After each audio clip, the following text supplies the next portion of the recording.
नमस्कार। जेडीसी मंत्रा में आपका स्वागत है। जेडीसी मंत्रा परिवार की ओर से राष्ट्रपिता महात्मा गांधी जी को शत शत नमन। खबरों की तरफ। मध्य दिल्ली में स्थित इजराइल के दूतावास के पास हुए बम विस्फोट के बाद भारत अपने इस प्रमुख रणनीतिक सहयोगी देश को भरोसे में लेने में जुट गया है। विस्फोट के कुछ ही घंटे के भीतर भारतीय विदेश मंत्री एस जयशंकर ने इजराइल के विदेश मंत्री गवी एक्सेनाजी से टेलीफोन पर बात की और उन्हें भरोसा दिलाया कि अपराधियों को पकड़ने व सजा दिलाने में कोई कसर नहीं छोड़ी जाएगी। इसके अलावा विदेश सचिव ने भी इजराइल के विदेश सचिव से और राष्ट्रीय सुरक्षा सलाहकार अजीत डोभाल ने इजराइल के अपने समक्षता की बात की। वहीं इजराइल के प्रधानमंत्री बेंजामिन नेतन्याहू ने राजनयिकों और दूतावास के कर्मचारियों की सुरक्षा को लेकर भारत पर पूरा भरोसा जताया है।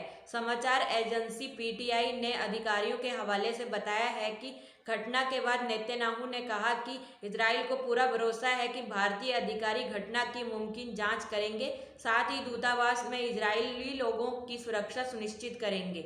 विदेश मंत्री जयशंकर की तरफ से बताया गया है कि उनकी इजरायली विदेश मंत्री के साथ हुई वार्तालाप में ये बताया गया कि भारत इस बम विस्फोट की घटना को बहुत ही गंभीरता से ले रहा है। जयशंकर ने उन्हें यह भी भरोसा दिलाया कि भारत के लिए इजराइल दूतावास के कर्मचारियों व राजनयिकों की सुरक्षा बहुत ही महत्वपूर्ण मुद्दा है और उनकी सुरक्षा में कोताही नहीं बरती जाएगी।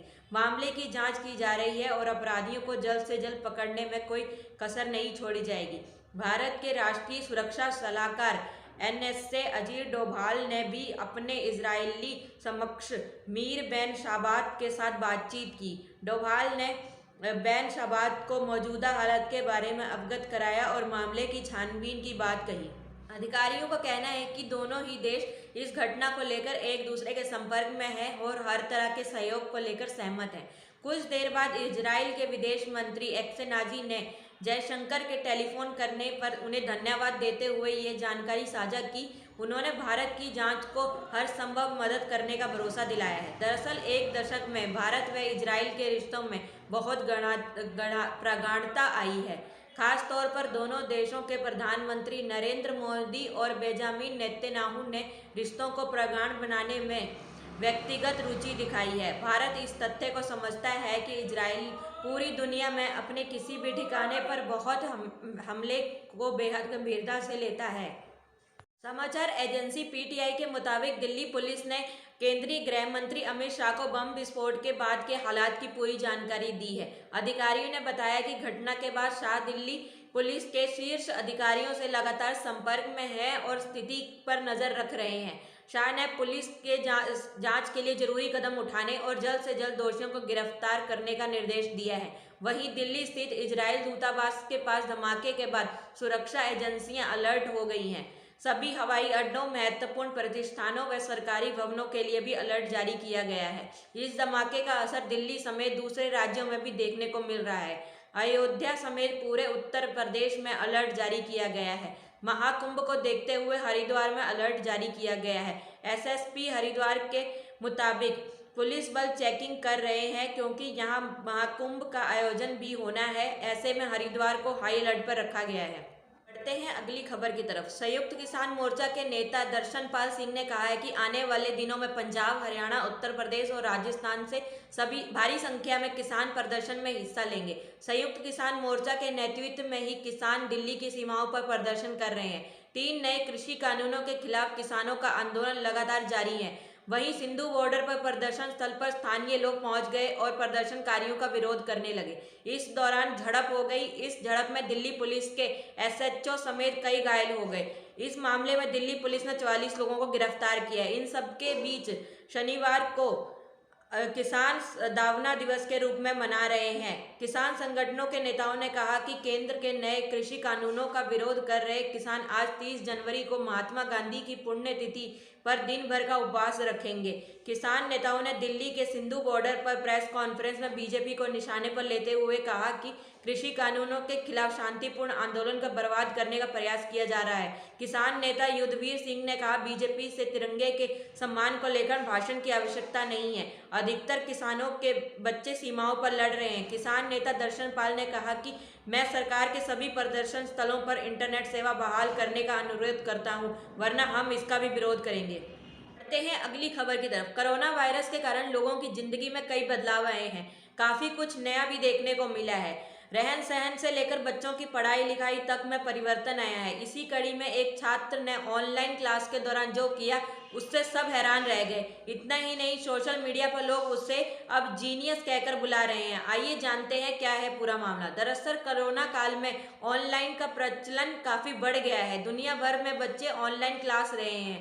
ट्विटर यूजर क्रिस एर्नोल्ड ने इसी से संबंधित एक मामला सोशल मीडिया पर शेयर किया है जो चर्चा का विषय बना हुआ है। उन्होंने बताया कि उनकी पत्नी शिक्षक है और इन दिनों बच्चों को ऑनलाइन क्लास दे रही हैं। इस दौरान एक बच्चे ने जो किया उससे उनकी पत्नी हैरान रह गई। क्रिस ने बताया कि ऑनलाइन क्लास के दौरान पढ़ाई से बचने के लिए एक छात्र ने अपने जूम स्क्रीन का नाम बदलकर रिकनेक्टिंग कर दिया ताकि उससे कोई सवाल न किया जाए। उन्होंने बताया कि तकरीबन एक हफ्ते तक ये मामला चला।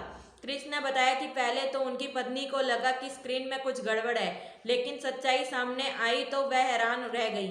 इस मामले को जब सोशल मीडिया पर शेयर किया गया तो लोग इस पर जमकर चटकारे लेने लगे और कई तरह के कमेंट भी करने लगे। इतना ही नहीं, कुछ यूजर ने तो यहाँ तक कहा कि लड़का तो पहले से ही जीनियस है। बढ़ते हैं अगली खबर की तरफ। मुंबई को अहमदाबाद से जोड़ने वाला high speed rail corridor project LADT company को मिला है। ये कॉन्ट्रैक्ट 2500 करोड़ रुपए का है। एलएडीटी इंफ्रास्ट्रक्चर निर्माण की एक बड़ी कंपनी है। कंपनी के सूत्रों के हवाले से शुक्रवार ये जानकारी सामने आई है। देश का पहला बुलेट ट्रेन प्रोजेक्ट मुंबई से अहमदाबाद के बीच पूरा होने वाला है। इस प्रोजेक्ट का उद्यापन national high speed rail corporation limited करने वाली है। High speed rail corridor project जापानी E5 शिकानसेन टेक्नोलॉजी पर आधारित है। बुलेट ट्रेन नरेंद्र मोदी सरकार की महत्वाकांक्षी योजना है। इसे जापान की सहायता से जल्दी पूरा करने की कोशिश की जा रही है। प्रधानमंत्री मोदी और जापान के तत्कालीन प्रधानमंत्री शिंजो आबे की उपस्थिति में सितंबर 2017 में इसकी आधारशिला रखी गई थी। 508 किलोमीटर तक फैले इस प्रोजेक्ट के पूरा होने पर कहा जा रहा है कि 90,000 से ज़्यादा रोजगार के अवसर पैदा होंगे। बुलेट ट्रेन प्रति घंटे 300 किलोमीटर की रफ्तार से पटरियों पर दौड़ करेगी। मुंबई अहमदाबाद का प्रोजेक्ट पूरा होने के बाद दिल्ली अहमदाबाद, दिल्ली अमृतसर, वाराणसी हावड़ा, दिल्ली वाराणसी, मुंबई हैदराबाद, मुंबई नागपुर, चेन्नई मैसूर के बीच भी बुलेट ट्रेन चलाने की योजना है। इन अलग अलग रूटों में भी योजनाओं की व्यवहारिकता की जांच से काम को पूरा करने की मंजूरी दी जा चुकी है। इससे पहले दिसंबर में बुलेट ट्रेन परियोजना के लिए 88 किलोमीटर लंबे वायाडक्ट निर्माण का 7,289 करोड़ रुपए का ठेका एलएडीटी को मिला है। कंपनी ने इसके लिए निकाली निविदा से पहले कम बोली लगाई थी। वहीं कोरोना की वजह से ट्रेनों के संचालन पर काफ़ी असर पड़ा है। अभी तक सभी ट्रेनों का संचालन भी शुरू नहीं हुआ है, लेकिन रेलवे अलग अलग रूट पर स्पेशल ट्रेन चला रही है। अभी सिर्फ लोग कंफर्म टिकट से ही ट्रेन में यात्रा कर सकते हैं और वेटिंग लिस्ट वाले यात्रियों को यात्रा करने नहीं दी जाएगी। साथ ही रेलवे में कोरोना वायरस को लेकर कई नियम भी बनाए हैं, जिसमें वेटिंग लिस्ट को लेकर भी नियम है। अगर आप भी कहीं यात्रा करना चाहते हैं तो आपकी कंफर्म टिकट के साथ ही यात्रा कर सकते हैं। ऐसे में सवाल पूछे जा रहे हैं कि क्या अभी वेटिंग लिस्ट बुक की जा सकती है या नहीं। साथ ही कई लोग सवाल पूछ रहे हैं कि क्या आखिर अभी वेटिंग लिस्ट कंफर्म हो सकती है या नहीं। इसलिए जानने के लिए रेलवे के नए नियम क्या कहते हैं। अगर वेटिंग लिस्ट की बात करें तो पहले रेलवे ने वेटिंग लिस्ट बुक करने पर रोक लगा दी थी, लेकिन बाद में इस पर रोक हटा दी है। इसलिए बता दें कि आप वेटिंग लिस्ट में टिकट बुक कर सकते हैं। हालांकि इसके लिए भी रेलवे की ओर से दिशा निर्देश जारी किए गए हैं। लोगों का पूछना है कि वेटिंग लिस्ट में टिकट बुक करने के बाद टिकट कंफर्म होने के कितने चांस है। इतना पता करने का कोई तय नियम नहीं है, लेकिन रेलवे के नए नियमों के अनुसार वेटिंग लिस्ट की एक लिमिट तय की गई है। ऐसे में आप भी इस लिमिट के आधार पर अपनी टिकट बुक करें। अगर आप भी इस लिमिट के अंदर में टिकट बुक करते हैं तो टिकट कंफर्म होने के चांस बने रहते हैं। इसलिए इस लिमिट का ध्यान रखें। पिछले साल मई में रेलवे ने नियम अपडेट किए थे। इस दौरान वेटिंग लिस्ट में टिकट बुक करने की इजाज़त दी गई थी, लेकिन एक लिमिट तय की गई थी। इस दौरान हर क्लास के आधार पर लिमिट तय की गई थी और लिमिट में टिकट होने पर टिकट कंफर्म होने के चांस बने रहेंगे। रेलवे ने स्पीकर क्लास के लिए 200, थर्ड एसी के लिए 100, सेकंड एसी के लिए 50 और फर्स्ट एसी के लिए 20 वेटिंग लिस्ट की लिमिट तय की गई है। अगर आप ट्रेन बुक कर रहे हैं तो अपनी ट्रेन की लिमिट चेक कर लें। इसके आधार पर ही टिकट बुक करें, नहीं तो आपकी टिकट कंफर्म नहीं हो पाएगी। बढ़ते हैं अगली खबर की तरफ। स्टेट बैंक ऑफ इंडिया ने अपने उन ग्राहकों को आगाह किया है जो अनाधिकृत डिजिटल प्लेटफॉर्म के जरिए की जाने वाली लोन स्कीम के झांसे में आ जाते हैं। एसबीआई ने अपने ट्विटर हैंडल पर सिक्योरिटी टिप्स जारी करते हुए ग्राहकों को अलर्ट रहने के लिए कहा है। एसबीआई ने अपनी ट्विटर में ग्राहकों को ऐसी ऐप से बचने के उपाय बताए हैं। एसबीआई समय समय पर अपने ट्विटर हैंडल पर बैंक की स्कीम के अलावा कई और अहम बातों के बारे में बताती रहती है। एसबीआई की तरफ से ऐसे समय में ग्राहकों को जागरूक किया जा रहा है जब कई फ्रॉड कॉल्स के जरिए धोखाधड़ी की कोशिशें तेज होती जा रही हैं। एसबीआई ने अपने ट्विटर हैंडल पर लिखा है, जालसाज इंस्टेंट लोन ऐप्स से सावधान रहे। प्लीज किसी भी ऐसे लिंक पर क्लिक ना करें जो अनधिकृत है और ना ही अपनी कोई भी जानकारी ऐसी किसी भी ऐप पर दर्ज ना करें जिससे एसबीआई के या दूसरे बैंक के तौर पर बताया गया है। एसबीआई के मुताबिक ये ऐसे लिंक होते हैं जिन पर से यूजर का प्राइवेट डाटा लीक हो जाता है। देश के सबसे बड़े बैंक की तरफ से एक लिंक भी शेयर किया गया है जिस पर ग्राहकों को उनकी सभी वित्तीय जरूरतों की जवाब मिल सकता है। इसके साथ ही एसबीआई की तरफ से कुछ सेफ्टी टिप्स भी शेयर किए गए हैं। एसबीआई ने जो सेफ्टी टिप्स शेयर किए हैं वो कुछ इस तरह से हैं। जो ऑफर है उनके लिए नियम और शर्तों को चेक करें। किसी भी संदिग्ध लिंक को ना बच्चे कोई भी ऐप डाउनलोड करने से पहले अपनी विश्वसनीयता को चेक करें। बैंक नॉन बैंकिंग वित्तीय कंपनियों को रिजर्व बैंक ऑफ इंडिया के साथ रजिस्टर्ड है, उनकी तरफ से कानूनी तौर पर लोन की पेशकश की जा सकती है। इसके अलावा राज्य सरकारों के साथ रजिस्टर्ड इकाइयों भी कर्ज की पेशकश कर सकती है। पिछले माह आरबीआई में व्यक्तियों को छोटे उद्योगों को वार्निंग दी थी। एसबीआई ने कहा था कि किसी भी तरह से अनधिकृत डिजिटल प्लेटफॉर्म पर आकर धोखाधड़ी का शिकार होने से बचे। आरबीआई के मुताबिक इन प्लेटफॉर्म पर जिस कर्ज की पेशकश की जाती है उससे ज़्यादा ब्याज दर बहुत ज़्यादातर होती है। कई प्रकार के चार्ज छिपे हुए होते हैं। रिकवरी करने के तरीके ऐसे होते हैं जो स्वीकार नहीं है और साथ ही यह उधार लेने वाले व्यक्ति का डाटा मोबाइल फोन पर हासिल करके समझौतों पर गलत प्रयोग करते हैं। आरबीआई ने कहा था कि ग्राहकों को अपने ईवाईसी डॉक्यूमेंट्स की कॉपीज जरूर शेयर करनी चाहिए। एसबीआई की तरफ से कहा गया कि समय समय पर अपने ग्राहकों को जालसाजी के तरीकों के प्रति आगाह करता रहता है। साथ ही वह अपने ग्राहकों को आधिकारिक हैंडल के जरिए अलर्ट करती है।